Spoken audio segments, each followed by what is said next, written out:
there you have it. We're all finished. Oh, I wish it were that easy. We're actually not. We've got a lot of work to go. That's the other one I already made. So we're going to be switching colors because all we have left to do at this point is repeat these 2 rows. This 85 double crochet around and the popcorn stitch with the 2 double crochet and the popcorn stitch repeating around. So there's not much left to do other than the strap. So, well, we've got a lot of this to do.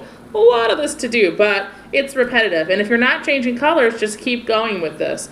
I am using remnant yarn, so I have random amounts of things, so I have to switch colors. So anyway, so to switch colors, you could just finish this off, tie it off and hide the thread and then start a new thing, but I like to just tie them together. So here's what we're gonna do. Don't move.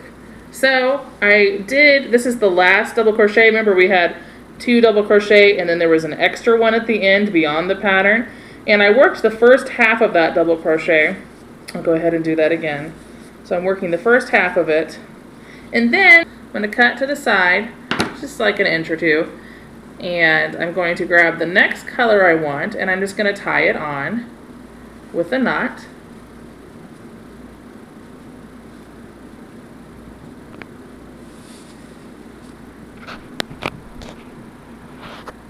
So I tied it on with a knot, and then I'm going to work the second half of that double crochet. Excuse the horrible camera work. I've been using kids for this video, can you tell? And then I'm going to join. Okay, so I tied those 2 together, and I worked the second half of the stitch, and now I'm just going to join the loop, and we'll be in this new color. So I am not going to show you every time I switch the color.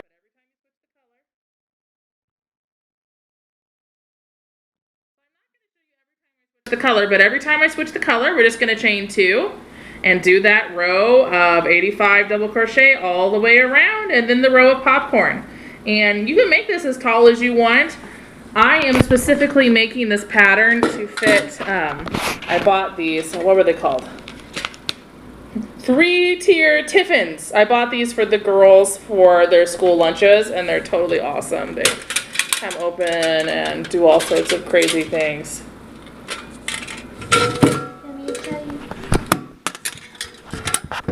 Not a one-handed project. Anyway, they're really cool. So they separate off into all these different things so they can put different yummies in there. The one on top does it too. So I made this pattern to fit the 3-tier tiffin, but even if you don't want to do that, this purse can be opened up like this and flat, or it looks really cute.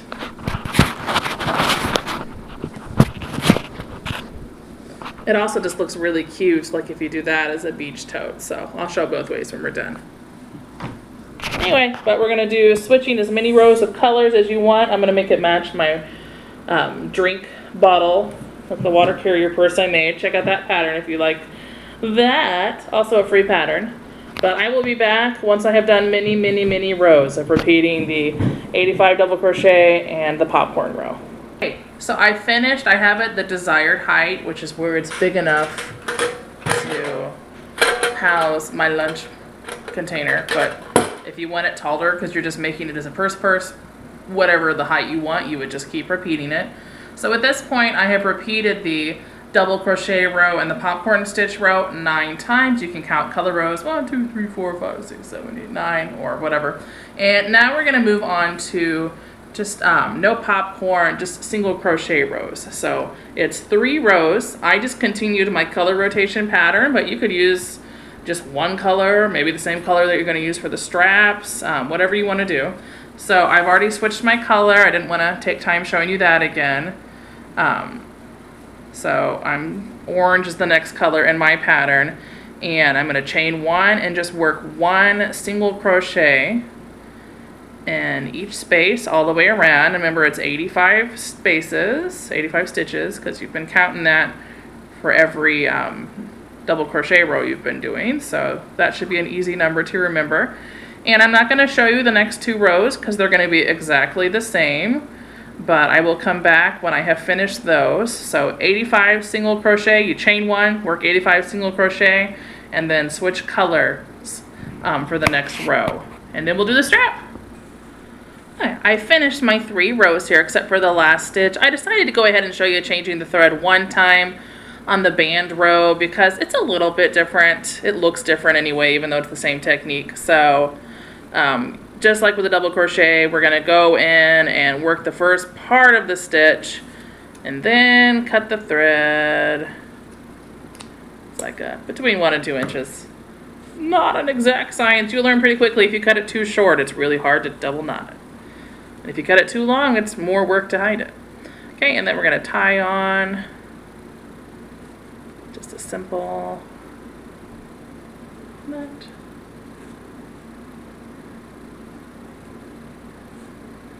Open the ends, finish off the stitch, join the loop.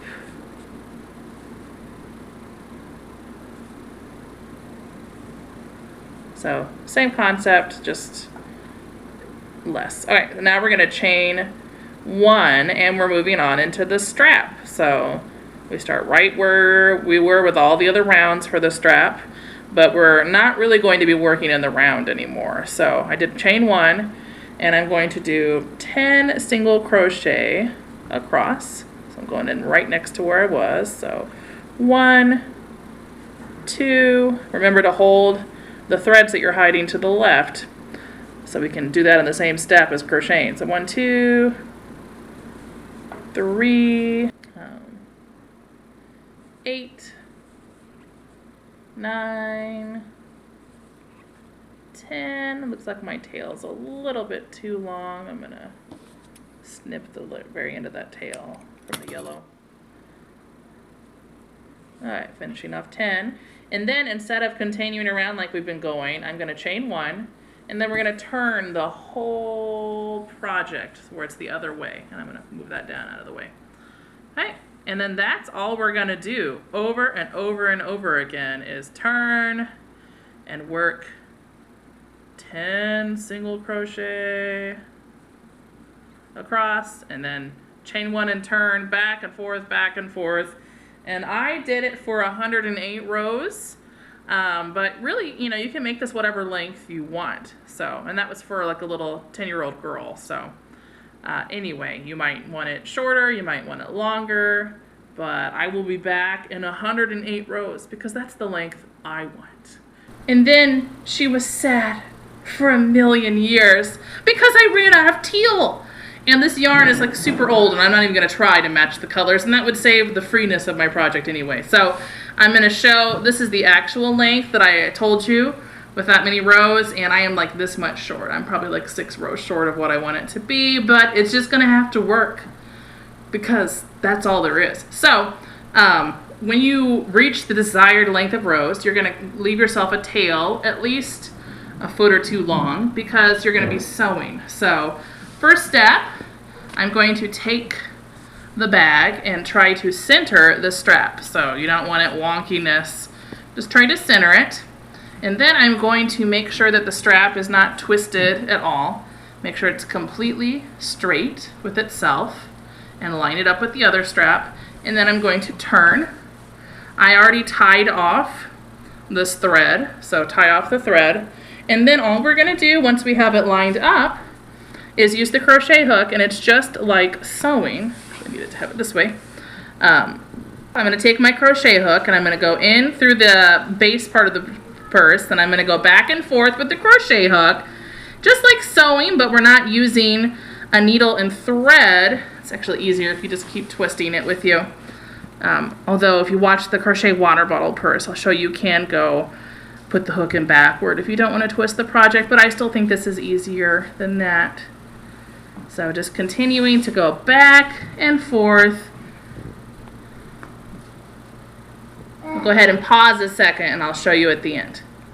So I did that all the way to the end, and even though I've gone through all the holes, I feel like there's still a gap here. So I'm actually going to go one past where I had done that, and then I'm going to bring that thread up one more time, and that's just going to be my last. I don't know if I like that actually. Yeah, because if I went one more past that, it's going to show. So this is totally different than what I did with my water bottle purse. It needed to come down that one more time, but I'm going to step it back a stitch and come back up through that same spot. So just be mindful of how it looks. Don't just do something, you know, really make sure it lines up well, because we don't want the handle to look wonky. And that's it. I'm gonna go ahead and take this around to the back where you don't have to see the thread. So taking the yarn through the back, and then I'm gonna tie it off. Make sure you tie it off because all of the weight of your lunch is going on these straps, so they need to be strong. Tie it off once. You could go crazy and tie it off twice. I like to do things excessively, so I'm gonna tie it off twice, and then we're gonna cut the thread and just go back and forth and hide it in the project. And make sure to open the ends and kind of fuzz them a little bit so that they hide better. And however you do this, make sure that it's not visible from the front side. And that's it. Let's go see what it looks like on our model.